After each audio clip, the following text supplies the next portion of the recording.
My name is Harper Matthews, and I'm 28 years old. Tonight, I stand motionless beneath the dazzling chandelier of my stepmother Elaine's grand charity event as uniformed guards begin advancing toward me. "You're nothing but a waitress," she declared with theatrical flair, her voice slicing through the elegant hum of the ballroom. The sting of her words burned deep, but what she didn't realize was that the man bankrolling this entire affair, the billionaire behind her glittering fantasy, was my husband. And he was seconds from making an unforgettable entrance. After enduring years of mockery and subtle jabs, everything was about to unravel. For them, curious how it all unfolded? You won't believe what happened next.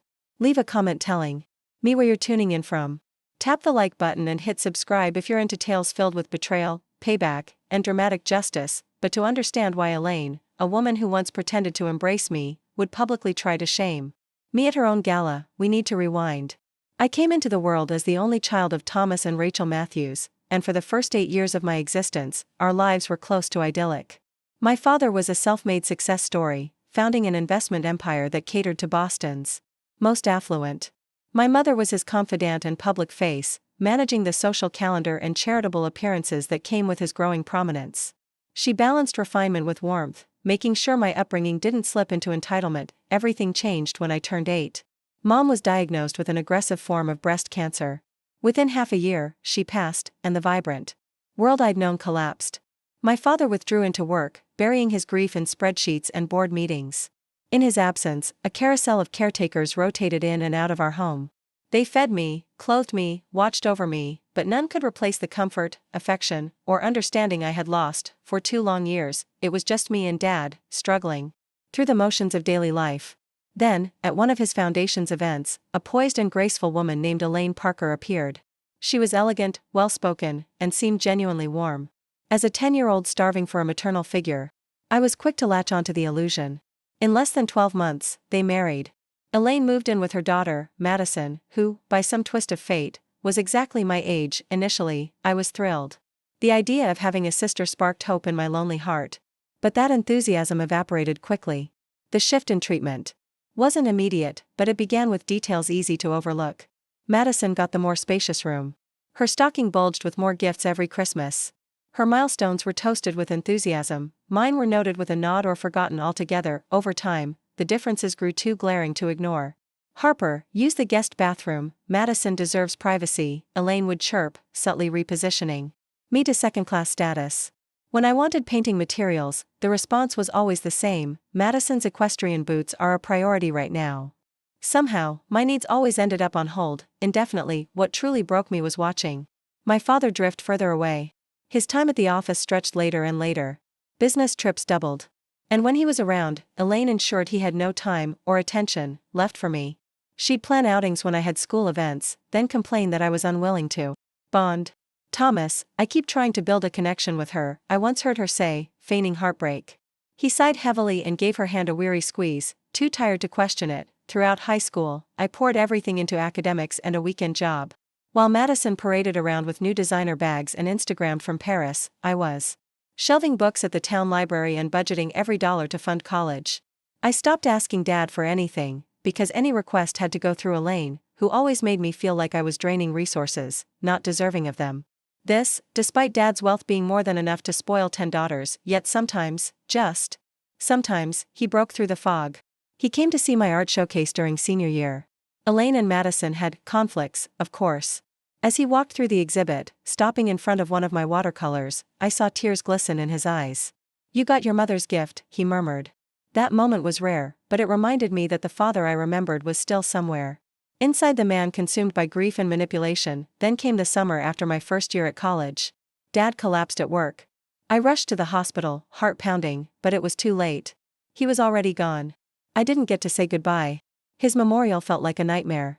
Elaine, dressed in designer mourning, accepted condolences like a seasoned actress. I stood in silence, numb with disbelief. But nothing could prepare me for what followed. At the reading of the will, the truth became painfully clear. Dad had left the majority of his wealth to Elaine. Madison was granted property and trust accounts. I was given just enough to finish college and a modest sum that might cover basic living expenses for a year, nothing more. When I asked about the discrepancy, Elaine responded with her signature mix of condescension and mock concern. "Your father believed in teaching resilience," she said sweetly. "You'll appreciate the lesson in time."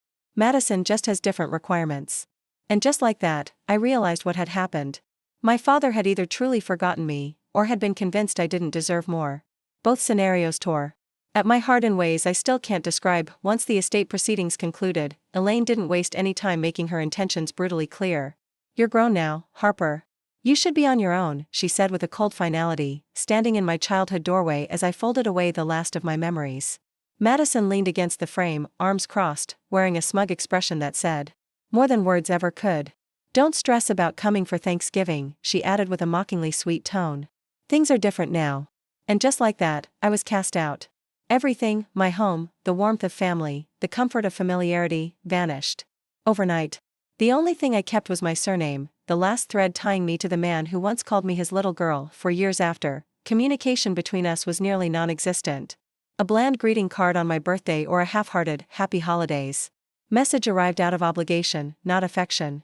No heartfelt calls, no sincere attempts at reconnection, just an occasional reminder that they still occupied the world I had once been part of, but no longer belonged to. Despite that, I kept going. I graduated at the top of my class and landed a position at a modest yet respected art venue in Boston. It wasn't lucrative, but it gave me purpose. The Westfield Gallery, a small haven for rising creatives, became my sanctuary. I found peace curating exhibitions and guiding young painters through the maze of the professional art scene. My apartment in Cambridge was barely more than a box with a stove, but it was mine. And more importantly, it was a space free of judgment or rejection. I surrounded myself with a handful of genuine people who knew me as Harper, the gallery associate with an eye for detail and a love for underappreciated art, not as the discarded daughter of the Matthews estate. I never brought up my past. That chapter was buried deep, far from the life I was trying to rebuild. Then came a gray April afternoon that changed everything. I was alone in the gallery, organizing a shipment of newly arrived sculpture work, when a man entered. Dressed simply in a light shirt and denim, his presence was unassuming, almost quiet, but something about him made me pause. I offered a polite smile and approached. "Looking for something in particular?"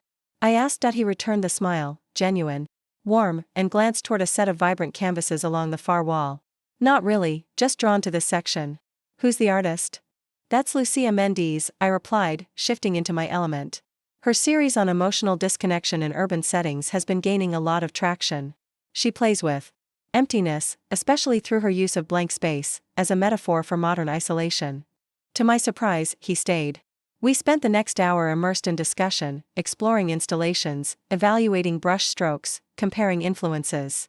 He didn't just nod along, he paid attention, asked insightful questions, and clearly wanted to understand, not just purchase. "You really know your stuff," he commented at one point. "I believe in what these creators are saying," I replied. "Honestly, it's easy to care when the work actually means something." He nodded, thoughtful. "That's how I feel about design. It should serve a purpose, not just fill a bank account." As he turned to leave, he handed me a sleek card. "I'm interested in backing emerging voices. Maybe we can talk more over coffee?" When I looked down, my heart skipped. The name embossed in clean silver lettering read, Nathan Reed, CEO, Reed Innovations. I'd read countless profiles about him. By 32, Nathan had already been labeled a tech visionary, gracing Forbes lists and startup panels alike. But here, in my gallery, he hadn't carried that weight. Just a curious man with a real appreciation for expression. I masked my astonishment, gave a composed nod, and agreed to meet later that week. What was meant to be a brief coffee meetup spilled into dinner. We talked until the barista flipped chairs onto tables. Nathan wasn't like other men I'd met, especially not the ultra-wealthy ones. He opened up about his upbringing in Seattle. His parents, both school teachers, had instilled values rooted in knowledge and imagination. "They thought I'd lost it when I quit grad school to build Reed," he said, chuckling. "But they stood by me. Sent me granola and warm socks when I was broke, coding in a shoebox apartment." His stories made me laugh, something I hadn't done freely in a long time. I found myself sharing bits of my journey, the gallery, my modest living space, dreams of creating art therapy centers for kids. I avoided mentioning Elaine or Madison. That part of my life didn't deserve space in this new beginning. From then on, we became regulars in each other's schedules.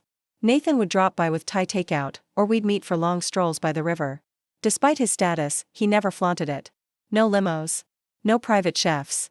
Just quiet evenings, museums, and thoughtful conversations. "Money makes things complicated," he once said softly, as we watched the sunset from the Harvard footbridge point one evening, while we were curled up on the modest rooftop terrace of his townhouse. I asked Nathan why he hadn't opted for a lavish estate like most in his position. He smiled thoughtfully, eyes scanning the city skyline. I've watched wealth turn people into caricatures of themselves, he said. Once someone starts believing their net worth makes them important, it's a slippery slope. I'd rather stay grounded. By the time 3 months had passed, we were undeniably close, yet I'd kept my history locked away. Nathan hadn't. Pride, but one evening, under the warm glow of terrace lights, he broached the subject with quiet concern. You never really mention your background, he said gently, sipping his drink. I've shared every detail, my dad's bad puns, Lily's obsession with composting, but I don't know anything about where you come from. His tone was soft, without pressure, but his curiosity was evident. I stared into my glass, watching the reflection of string lights ripple in the wine, weighing whether I was ready to speak truths I'd buried deep. There's not much to tell, I began, my voice steady despite the ache forming in my throat. My mother passed when I was 8. Dad remarried. Then he passed too. My stepmother and I never really connected. Nathan didn't respond immediately. Instead, he waited. That silence, open, patient, invited a vulnerability I hadn't felt safe enough to reveal in years, and so, I told him everything. I laid it all out. Elaine's subtle undermining, Madison's coldness, the gradual erosion of my father's attention, the sting of being left out when I needed him most. I spoke of the will, the dismissal, the way I was pushed to the outskirts of a life that once centered around me. When I reached the part about feeling unwanted, when tears began to blur my vision despite my efforts to hold them back, I whispered. The wound that hurt most, it's not the inheritance. It's the idea that Dad left this world thinking I didn't need him. Like I wasn't worth holding on to. Nathan didn't interrupt, didn't offer empty reassurances or scripted sympathy. He held my hand with quiet strength, and when I finished, he looked me straight in the eyes. They failed you, Harper, he said with conviction. That was never your fault. Those words cracked something open. For years, I'd lived with the unspoken belief that maybe I had been too much, too distant, too complicated, too unlovable. But Nathan's response shifted something in me. Started mending pieces I didn't even realize were fractured. As time went on, he never once suggested I reconnect with the people who had hurt me. He didn't romanticize closure or suggest healing through reunions. Instead, he respected the emotional boundaries I had built for survival. Rather than urging me to revisit old wounds, Nathan welcomed me into his own circle. His parents, warm and genuine, embraced me without question. His sister Lily treated me like I'd always been part of the family, sharing jokes, making late-night calls, inviting me into every moment of her life. They filled a void I had convinced myself would remain permanently hollow. A year into our relationship, Nathan proposed during a quiet weekend in Provincetown. There was no elaborate setup, no hidden photographer or grand gesture. Just the two of us, walking hand in hand along the shoreline, waves brushing our feet. He stopped, took my hands, and spoke from the heart. I love how deeply you feel. I love that you see potential where others see flaws. You've changed the way I experience everything. I can't imagine life without you in it. His voice trembled slightly, not from nerves but from emotion. Will you build a future with me? We were married 2 months later in a small ceremony at his parents' house in Seattle. 30 people, all close friends and relatives. No one from my side was present, because there was no one to invite. Elaine and Madison had no idea I was even dating, much less preparing to marry one of the city's most prominent entrepreneurs. It wasn't secrecy that kept them in the dark, it was self-protection. I had no interest in flaunting my joy before the very people who once deemed me unworthy. My happiness was sacred, untouched by their past rejection. After our honeymoon in Japan, we settled in Brooklyn. I stayed at the gallery, choosing to build my career on merit rather than leaning on Nathan's fortune. He respected that choice completely. He understood that for me, fulfillment came from purpose, not a paycheck. For 2 beautiful years, we lived quietly and joyfully. Our days were filled with travel, meaningful work, and dreams of starting a family. We didn't speak of the past. There was no need. Elaine and Madison were ghosts, exiled from the world I was constructing with care and intention. Then, out of nowhere, a formal envelope appeared in our mailbox one Tuesday morning. Embossed ivory, elegant lettering, trimmed in gold. At first, I assumed it was just another upscale event invitation for Nathan. But as I scanned the sender, a chill ran through me. The Matthews Family Foundation. My fingers hesitated, then peeled the seal. Inside was an invitation to the annual charity gala, benefiting Boston Children's Hospital, hosted by none other than Elaine Matthews. A handwritten note, clipped neatly to the thick cardstock, read, Harper, it's been too long. We should reconnect. The family misses you. Elaine. I stared at the perfectly curled handwriting, searching for some glimmer of remorse, some sign of authenticity. But all I found was artifice. It had been over 2 years since I'd exchanged vows, and more than half a decade since my father's funeral. During all that time, Elaine had never once reached out. Not during the college years. When I barely scraped by. Not when I graduated with honors and stood on stage without a single familiar face in the crowd. This wasn't about reconciliation. It was something else entirely. That evening, when Nathan returned home, he found me seated at the kitchen island. Completely still. The cream-colored invitation lay flat on the marble counter like it carried a curse. He kissed my cheek as usual, but paused when he caught sight of my face. "What's going on?" he asked gently, his eyes shifting to the ornate envelope. I nudged it toward him. "Elaine suddenly seems to remember I exist." He scanned the contents, his expression tightening. "The Boston Children's Hospital Gala?" I noticed the shift in his voice. A hesitation. "What about it?" I asked, narrowing my gaze. He exhaled, pulling out a stool. "That's one of the events our foundation is underwriting this year. We're the lead contributors." I blinked, stunned. "You're telling me your foundation is funding her event?" Running his fingers through his hair, Nathan nodded slowly. I didn't connect the dots. "My team handles smaller partnerships. I focus on major programs. We've supported the Children's Hospital for years, but I had no idea Elaine was organizing the benefit." The coincidence was far too precise to be random. She must have discovered who I married. That's the only explanation for this sudden attempt to play nice. Nathan considered the possibility. "You've taken my last name. And with a few articles floating around about our wedding, someone could have easily mentioned it to her." I slid the invitation away. "It's irrelevant. I'm not showing up." He didn't speak right away. Then he asked, "But, what if you did?" I stared at him, baffled. Why would I walk willingly into a room filled with people who made me feel like I never belonged? "Because you do belong," he said without wavering. "You've surpassed every expectation they tried to box you into. Maybe there's something powerful in returning, not on their terms, but yours." I shook my head. "It won't change anything. Elaine won't morph into a nurturing figure overnight." "This isn't about her," Nathan replied softly. "It's about you. You've built something beautiful. Maybe this is the moment you reclaim your narrative." The idea lingered in my mind. There was undeniable appeal in showing up, not as the forgotten stepdaughter, but as a woman who had risen above it all. Nathan added another detail. "The Reed Foundation's involvement is listed as anonymous. For this particular event, Elaine has no clue I'm backing her big night." That caught my attention. "Why keep your name off it?" "It's part of our philanthropic strategy," he explained. "Some projects are more effective when they feel community-driven. This gala falls into that category." My thoughts began to race. Elaine had absolutely no idea that the man financing her spotlight was the same man I'd married. She was trying to impress a crowd bankrolled by her discarded stepdaughter's husband. Nathan met my eyes. "She's in the dark." For the first time since the envelope arrived, I felt something shift inside me, an ember of intrigue glowing beneath the anxiety. That changes things. We spent the next hour mapping out the approach.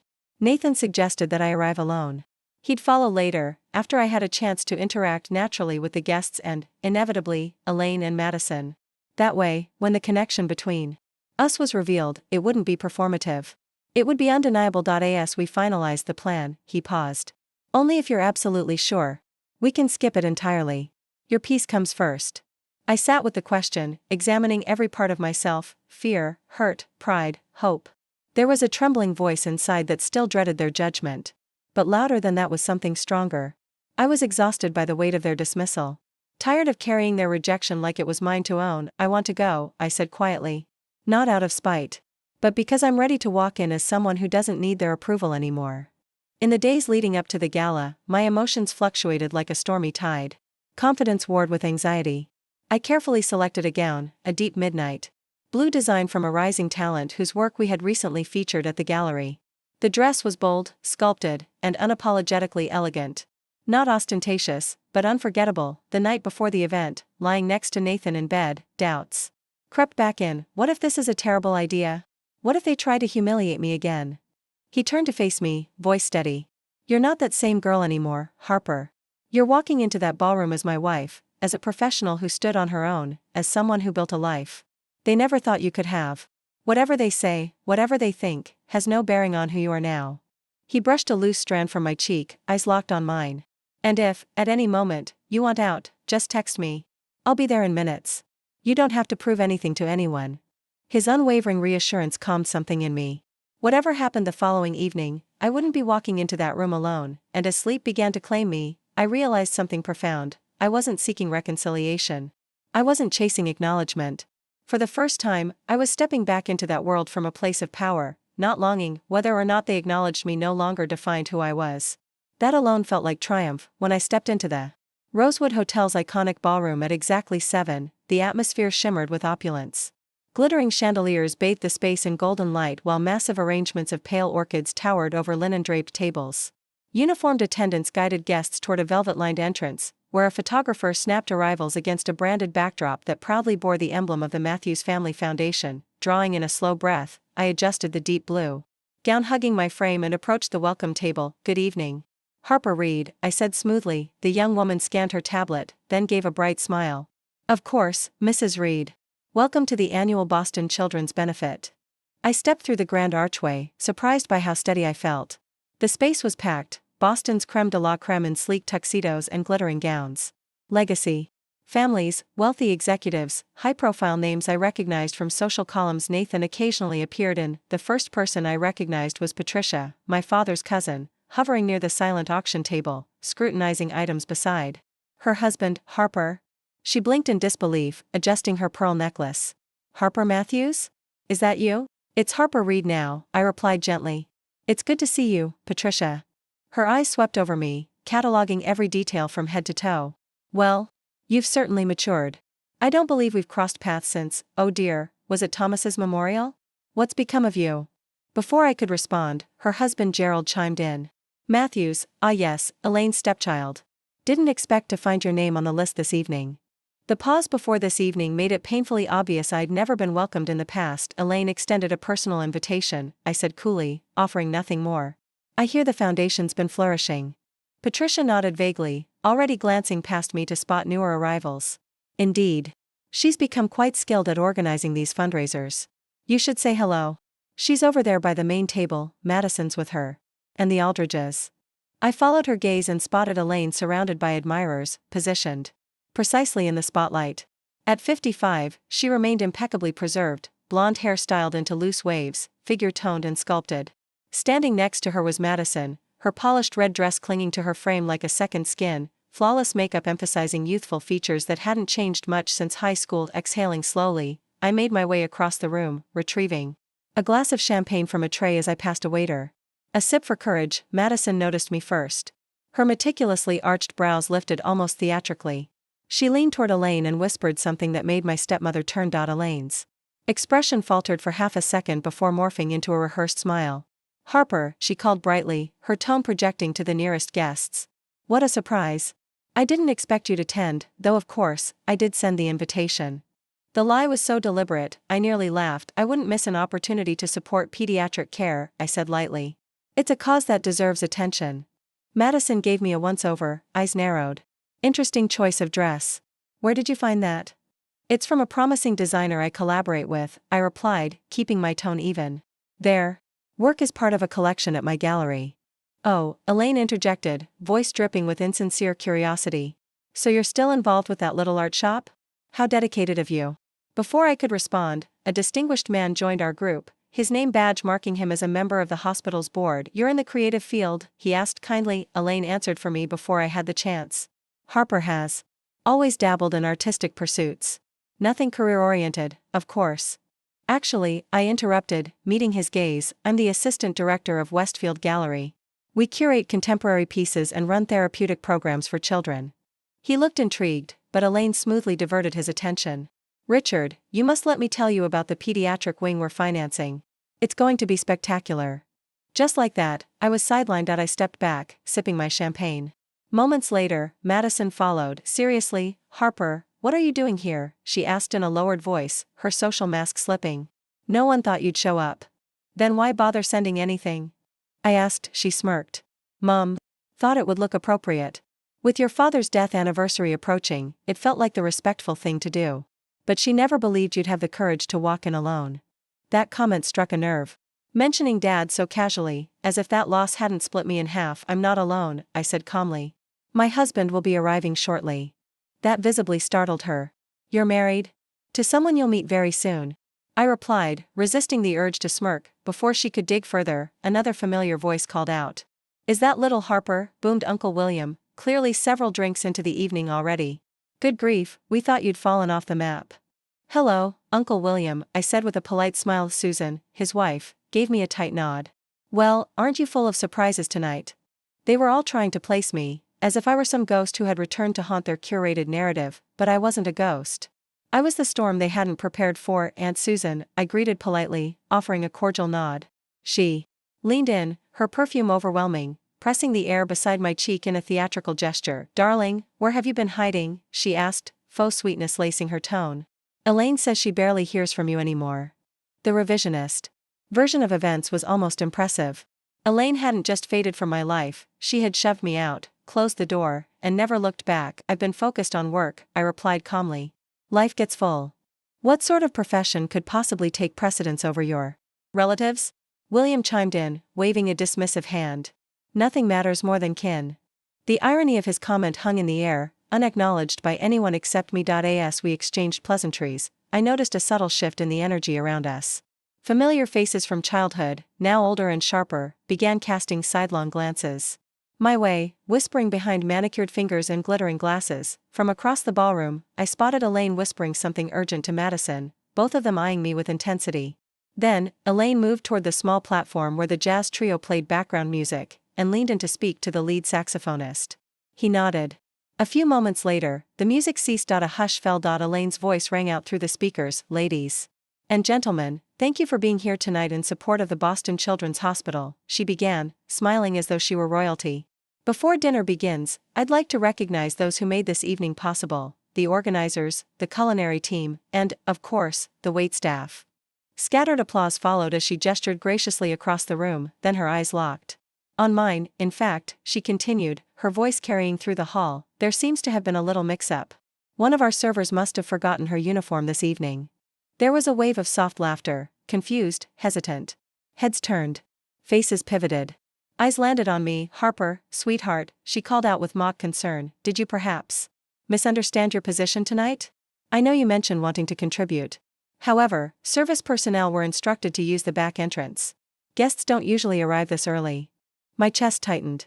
So this had been her plan all along, not to rebuild, not to reconcile, but to humiliate me in front of everyone. Madison sauntered forward, phone already recording. Maybe Harper just wanted a taste of luxury for once. We should be flattered by her curiosity.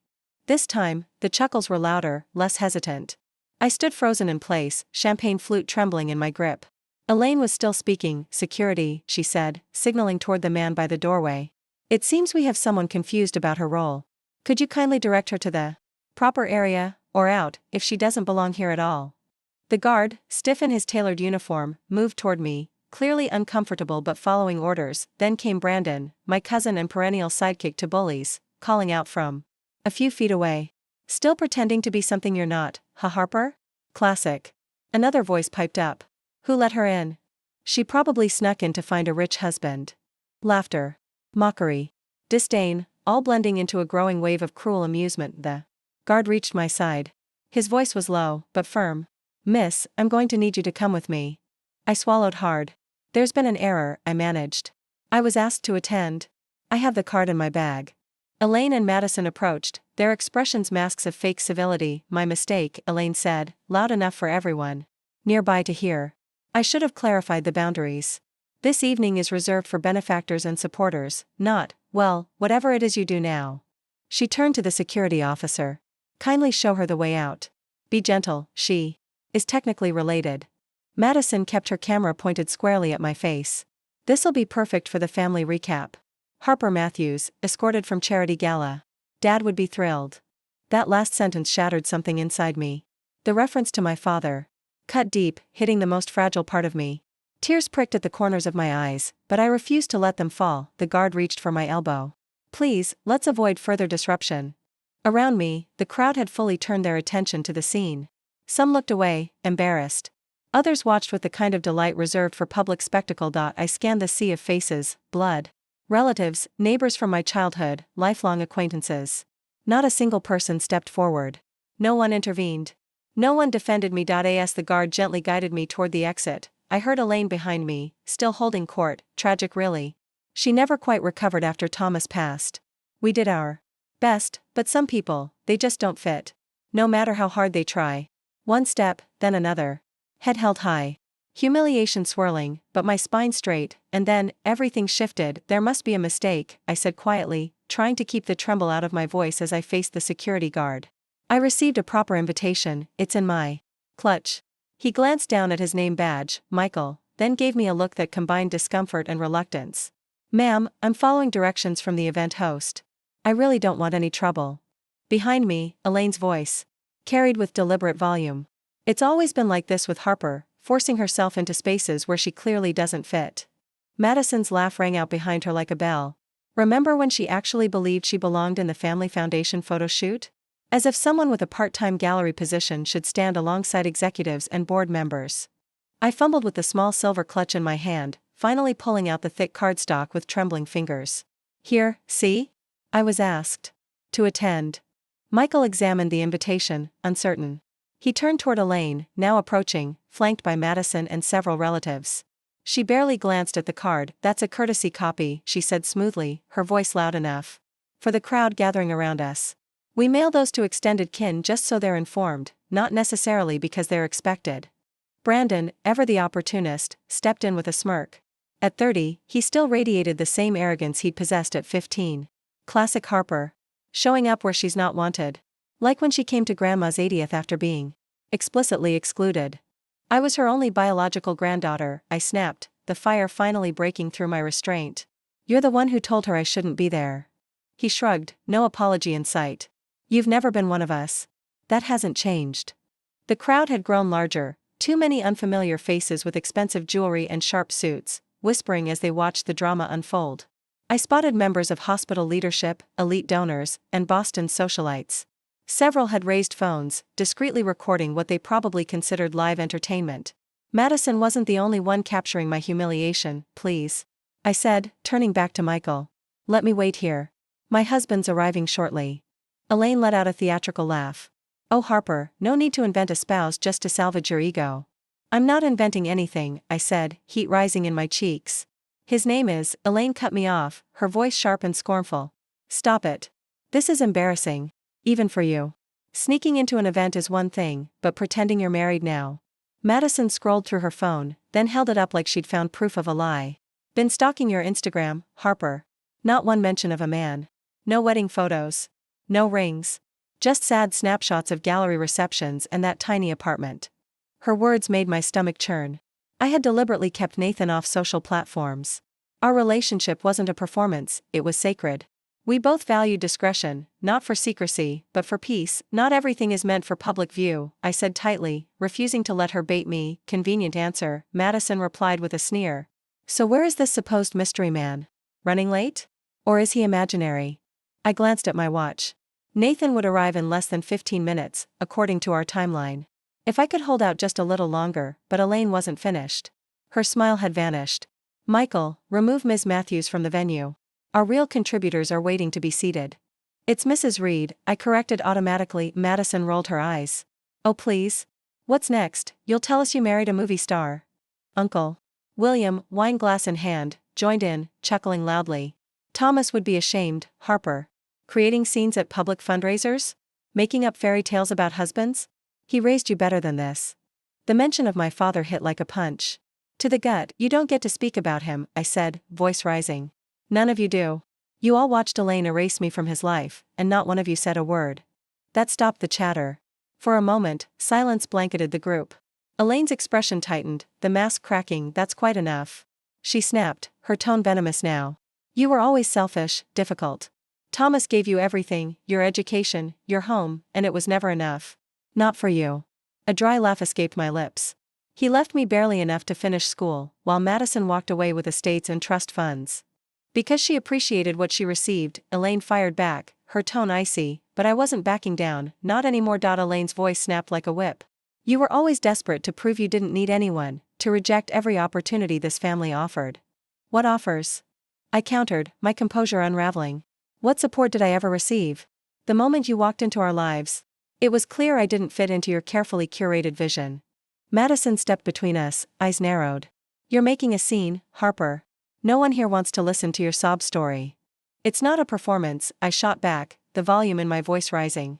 You and your mother isolated me from my father, then erased me entirely once he was gone. Elaine's eyes were cold. Thomas made his own decisions. He understood you'd waste anything substantial on ridiculous dreams. He gave you exactly what you earned. He believed in me before you showed up, I replied, my voice steady now. He was proud of my talent, my individuality. And look where that individuality got you, Madison sneered, gesturing vaguely toward me. Tiny apartment, mediocre job, crashing events for attention.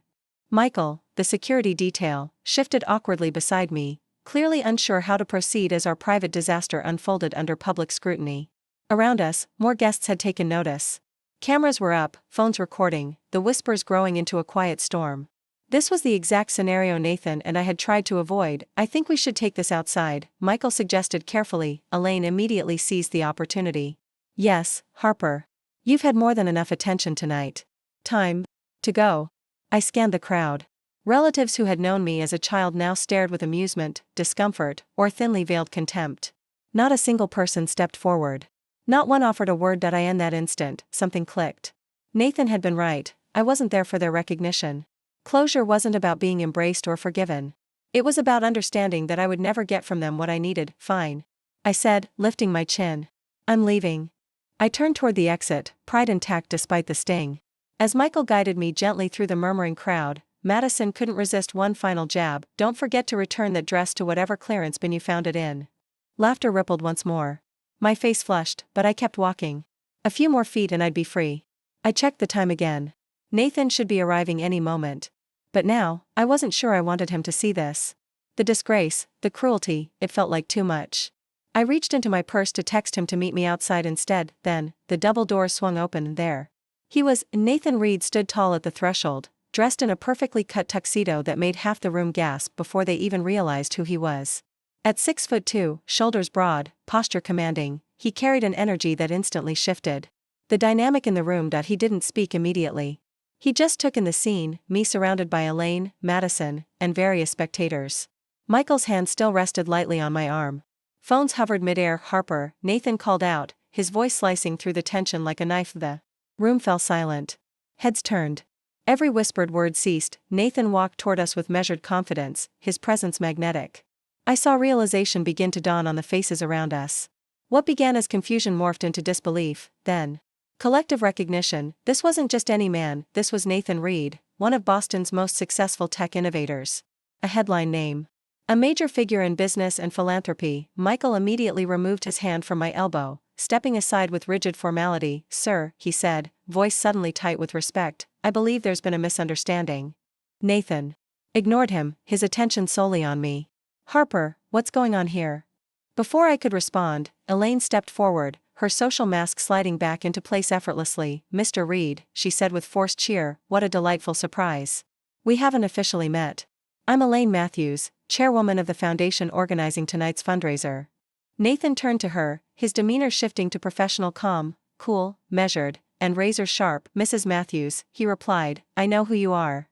The edge in his tone made her falter. Well, yes, of course, she said, adjusting her necklace. We're thrilled to have your presence tonight. We were just sorting out a small mix-up. Nathan didn't blink, and Elaine, for the first time all night, looked uncertain. My wife is being cornered by security and recorded without permission, Nathan said evenly, his voice steady but impossible to ignore. That's what concerns me. The word wife echoed like an explosion across the silent ballroom. Madison's jaw literally dropped. Her phone, still filming moments earlier, now dangled uselessly from her hand. Wife? Elaine repeated, eyes darting between Nathan and me. That can't be right. Harper is, well, she's my late husband's daughter, but she isn't. We've been married for 2 years, Nathan interjected, his tone crisp. Though, considering the treatment she's received this evening, I can't fault her for keeping that connection to your family out of public conversation. The weight of his words landed heavily. Nathan Reed, whose network spanned senators, global executives, and philanthropic leaders, was making it clear, the disgrace wasn't mine. It was theirs. Madison was the first to recover, her voice suddenly syrupy. Harper, why didn't you tell us? She cooed. This is, wow, such a surprise. She stepped forward as if to embrace me. Nathan subtly moved, placing himself between us. Curious, he said, eyes flicking to the device in her hand. You were capturing her humiliation earlier. Now you're eager to offer affection? Her cheeks flushed, and she silently slipped the phone into her clutch. Uncle William blundered forward, extending his arm toward Nathan. William Matthews, Thomas's brother. A pleasure. We've been following your incredible work for years. Nathan didn't take his hand. Have you? That's interesting, given the way Thomas's own daughter has been completely ignored. A ripple of discomfort moved through the crowd. This wasn't the carefully polished atmosphere they were used to at black tie fundraisers. This was raw truth, and it was unraveling in real time. Elaine, attempting to pivot, tried again. This must be one big mix-up. Of course Harper is treasured. We had no idea she had married someone so, well, notable. And that's exactly the issue, Mrs. Matthews, Nathan said coldly. Her worth seems entirely conditional on proximity to power. Now, every person in the room was focused on us. The band had gone silent, servers stood frozen, and even the clink of silverware had ceased. Elaine's voice trembled slightly. Perhaps we should continue this privately. I disagree, Nathan said firmly. Considering what transpired moments ago, transparency seems appropriate. He turned, addressing the audience directly. For those unfamiliar with me, I'm Nathan Reed, founder of Reed Innovations and head of the Reed Foundation. The name sent murmurs rolling through the crowd. Faces turned toward one another, connecting dots. What many may not realize, he continued, is that this benefit was funded through a grant issued by my foundation, an anonymous match to encourage broader participation and maintain focus on the cause rather than our involvement. Gasps swept through the crowd. Elaine's complexion paled visibly. That's correct, Nathan confirmed. We backed this event because children's health matters, not because we needed a spotlight. Imagine our surprise when Harper received a so-called invitation from the woman organizing this evening, only to be ridiculed the moment she walked in. That's not what happened, Elaine began, her voice weak. I heard everything, Nathan cut in, refusing to let her rewrite the narrative. You referred to her as service staff, implied she forced her way in, and had your daughter film the entire ordeal for amusement. Madison, now visibly shaken, glanced down. Elaine still scrambled to regain control. Nathan, please, families are messy. Harper's always been, well, complicated. If only we'd known who she was married to, that's the point. Nathan said, voice cool and direct. You'd have only treated her properly if she came attached to my name. That's disgraceful. I finally found the strength to speak, my fingers closing around his. It's okay, I said softly. You've made your point. He looked at me, his expression shifting, calm but protective. Are you certain? Because I'm ready to pull every dollar we've pledged to any program linked to the Matthews organization. The silence that followed was deafening. The message was clear. Everything Elaine had built depended on donations like Nathan's. And that support now teetered on the edge of vanishing. That won't be necessary, I said, projecting my voice across the hushed ballroom. The Children's Hospital shouldn't lose funding because of unresolved personal issues. Elaine visibly exhaled, momentarily thinking the storm had passed, but I wasn't done. However, I continued, turning to meet her gaze. I believe it's time for a reevaluation of how this fundraiser is managed moving forward. Nathan inclined his head, catching on immediately. The Reed Foundation remains committed to supporting Boston Children's, he stated clearly, but continued involvement will depend on significant changes to the event's leadership structure. He turned to Elaine, tone crisp. Mrs. Matthews, your tenure has been informative. That said, new insight is long overdue. From the gathered guests, subtle nods and murmurs of agreement began to ripple through the hospital board and major contributors, none willing to jeopardize future partnerships with one of the city's largest donors. Elaine's mask shattered. In real time. You can't remove us like this, she snapped, voice tight with disbelief. The Matthews name has headed this gala for over a decade. The Matthews Foundation exists because of the empire my father built, I replied. One I was conveniently excluded from the moment he was gone. Think of this as long postponed justice. Madison rushed forward, panic evident in every movement. Harper, come on. This is extreme. We're still related. I didn't flinch. No. Relatives don't orchestrate humiliation in front of an audience. They don't pretend someone never existed when it suits them. We may share legal paperwork, but that's not family. Her face drained of color. For once, Madison had nothing to say. Then, slowly, others who had delighted in my earlier humiliation began approaching with cautious words.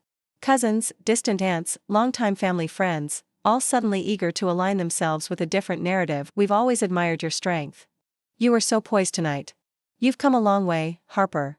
I accepted their comments with a measured smile, gracious but unmoved. It was obvious they were simply trying to salvage their own reputations. Their regret rang hollow. Nathan. And I moved through the crowd toward our assigned seats, front and center. the same section reserved for principal benefactors. As we passed, snippets of whispered conversations floated around us. Did you see Elaine try to remove Nathan Reed's spouse? Madison recorded the whole thing. Unbelievable. Harper didn't even play the power card until it was necessary. Keeping her own name? That's class. The rest of the evening unfolded beneath a fragile layer of decorum.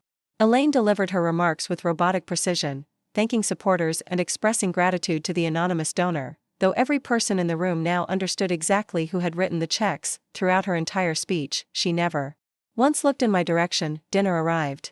Nathan leaned close, his voice low enough for only me to hear. We can leave, if you prefer. You've made your message clear. I considered his offer. But something in me felt different, grounded. For the first time, I was attending a Matthews event not as an outsider begging for inclusion, but as someone fully in control. No, I said with quiet certainty. I want to stay. This time, I'm here completely on my terms. He smiled, warmth softening his expression. Then we stay. He lifted his wine glass. Also, just so you know, you look incredible. That dress is perfection. I laughed, tension melting from my shoulders for the first time all evening. Definitely. Beats the catering uniform Elaine tried to assign me. He raised his glass slightly. By a mile. To the remarkable woman I married, Nathan said softly, lifting his glass toward mine. The one who never needed my name or fortune to shine. We clinked our glasses gently. For the first time, I could see the evening clearly, not as a disgrace, but as freedom. I hadn't been exposed. I'd been released. In the days that followed, messages poured in, calls, emails, even elegant stationery carrying carefully worded letters. Long-lost relatives suddenly rediscovered my existence, eager to reconnect. I recognized their intentions. For what they truly were, reputation management, not sincerity. Brandon sent flowers to the gallery today, I told Nathan one evening while we curled up in our living room. The note claimed family is everything and said he hopes we can rebuild. Nathan raised a brow. Brandon? The same cousin who said you never fit in? The very one, I replied, settling deeper into the cushions. Amazing what wealth and public visibility can do to people's memory. What did you do with the bouquet? Donated them to the pediatric wing at the hospital, I answered. Felt more appropriate. The most unexpected moment arrived 3 days after the gala. My father's sister, Janet, who had spent years on the sidelines, neither cruel nor kind, simply invisible, requested to meet for coffee. Unlike the others, she'd never been overtly unkind, but her silence over the years had spoken volumes. We met at a quiet cafe near the gallery. She looked uneasy, clutching her handbag like armor. After placing her order, she sat across from me with a heavy sigh. Thank you for meeting me, Harper, she began. This isn't about Nathan or his reputation. I owe you an apology. I waited, curious. I knew what Elaine was doing after Thomas passed, she admitted.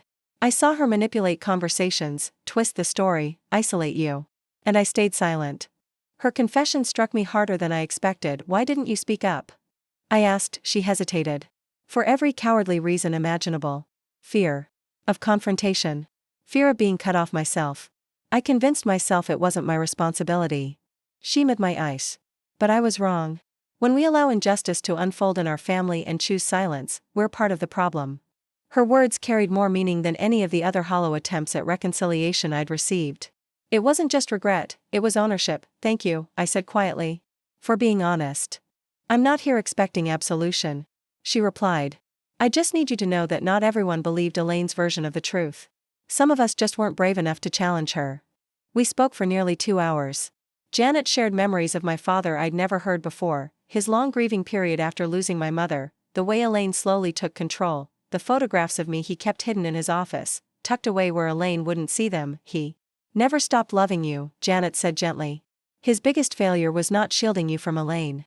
I think the guilt made it difficult for him to face you in the end. It wasn't a perfect resolution. But it was something. A shard of my father returned to me through her honesty. As the weeks moved on, Nathan and I quietly evaluated who deserved to remain in our lives. Janet became part of our circle, along with 2 cousins who reached out, not with performative regret, but with real accountability. The rest faded into silence. Elaine and Madison never followed up beyond the initial barrage of messages, none of which I answered. According to Janet, they were dealing with escalating consequences. Several prominent members of the hospital board had called for Elaine's removal, and Madison's social media following had taken a nosedive after clips of her behavior went viral within Boston's high society circles. I didn't celebrate their downfall, but I felt no inclination to assist them either.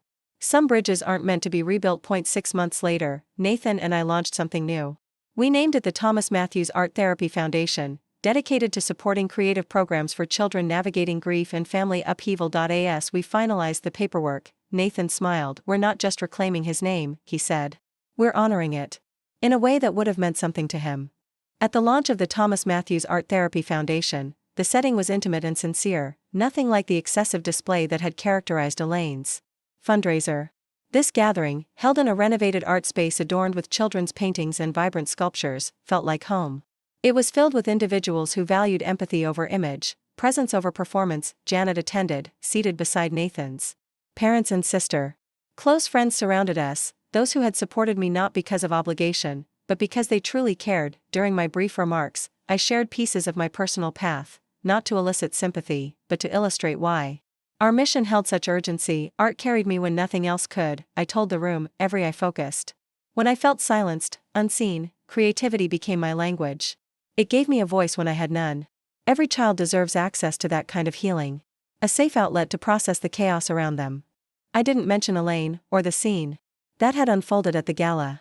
But I did speak about the deeper realization that had come from that painful night. Family isn't determined by DNA or paperwork, I said, scanning the room full of people who had proven themselves through action. It's built through presence, through those who remain during the storms, not just the celebrations. Family is made of people who see you, even when you're struggling to see yourself. Later, Nathan and I walked along the Charles River. Beneath a pale moon. The city lights reflected off the water's surface like sparks of memory. For once, I felt light, untethered from the expectations and burdens that had once defined me. You know what's strange? I asked, watching the ripples trail across the surface. He replied, fingers laced with mine. I spent years believing that if I could just earn their recognition, I'd finally feel complete. That their approval was the missing piece. I paused. But now, he glanced over, gently encouraging me to continue. Now I understand I was never missing anything. I wasn't incomplete. I only needed to accept that their view of me never mattered. Nathan stopped, turning to face me. I always saw it, he said. From that first afternoon in the gallery, when you passionately described each artist's work without knowing who I was or what I did. You weren't selling. You were believing. You mean when I was just doing my job? I teased, a smile tugging at the corners of my mouth. He shook his head slightly. You were doing so much more. You were lifting others. And right then, I knew you were someone extraordinary. We continued strolling in silence, the rhythm of our steps echoing along the riverside path. I thought of the girl who once stood outside her childhood home, suitcases packed, heart shattered. I thought of how far she had come, no longer waiting for someone else to validate her existence. No longer shrinking to fit inside a space that never accepted her. That night at the gala hadn't reunited me with the family I once longed for. It had given me something far more precious, the clarity and strength to define family for myself, through love freely given, not status imposed. To anyone watching this, especially if you've been cast aside by those who were supposed to stand by you, I want you to hear me. Your worth isn't determined by the ones who fail to see it. It never was. The people you choose, the relationships you build through kindness, loyalty, and shared understanding, those are the ties that can heal you. Whether it's friends, mentors, a partner, or simply your own quiet belief in yourself. That can become your true family. If you've ever had to stand tall while others tried to tear you down, I'd love to hear from you. Have you found your chosen people more supportive than those you were born into?